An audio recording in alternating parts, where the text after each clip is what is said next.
My name is Evelyn Marie DuPont, and I am 87 years old.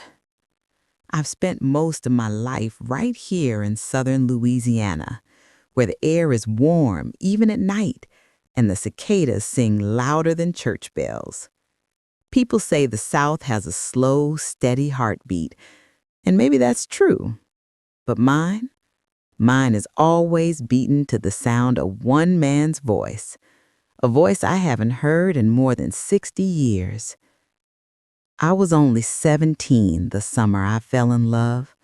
Our town was small, small enough that everyone knew when you bought a new dress or got a haircut, small enough that secrets floated on the bayou like pollen.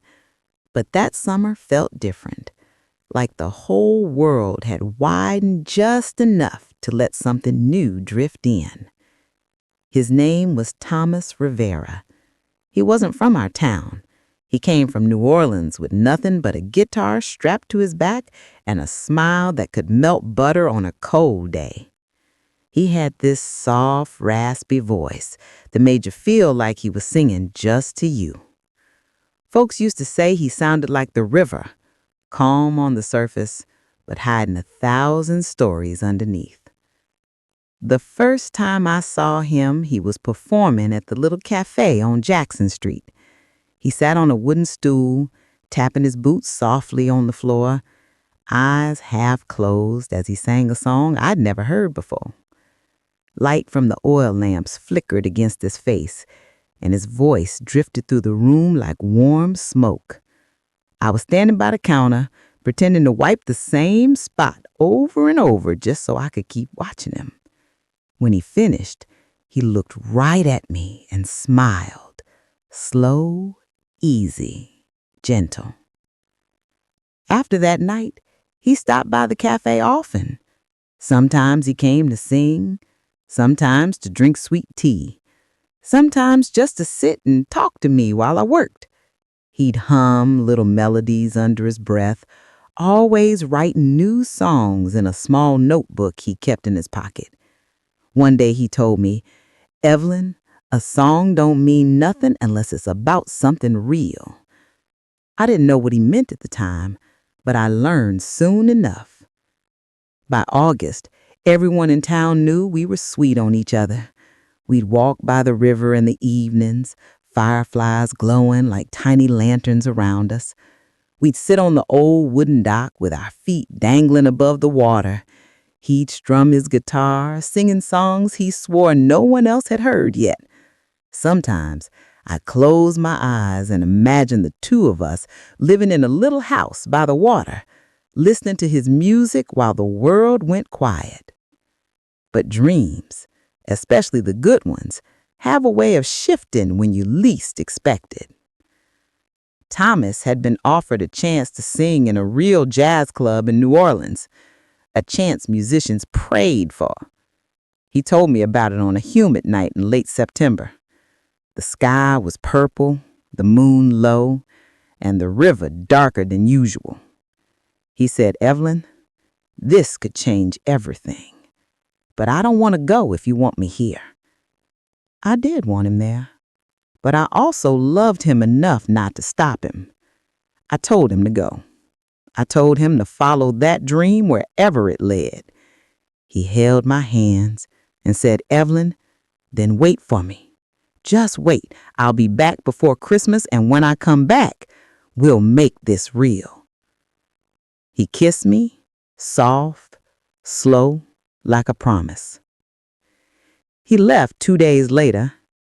For the first few weeks, he sent letters. They were messy and hurried, written on scraps of paper.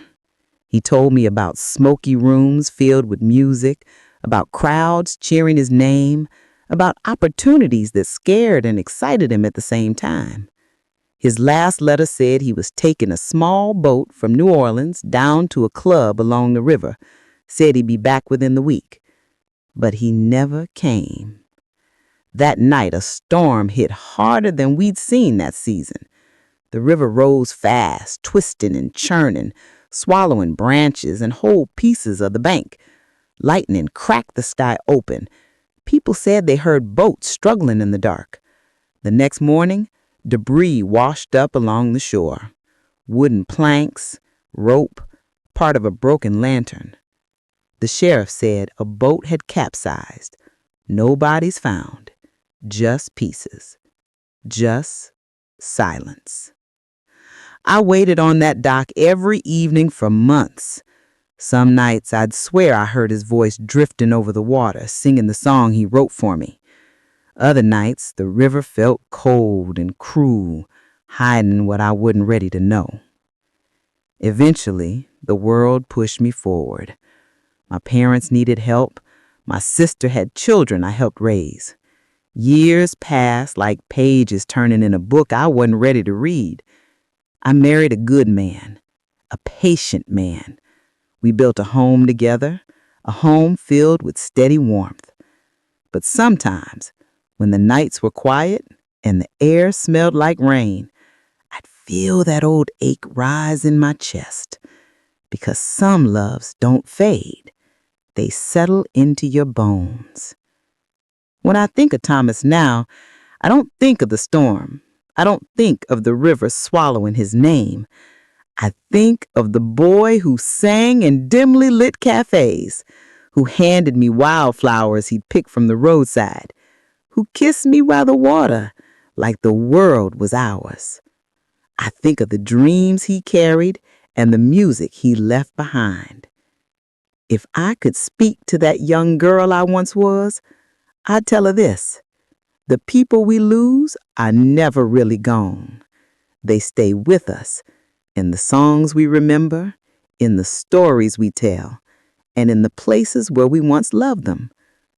Thomas was the river in my life, beautiful, powerful, uncontainable. And though he didn't come back, the memory of him has never left. That is my story.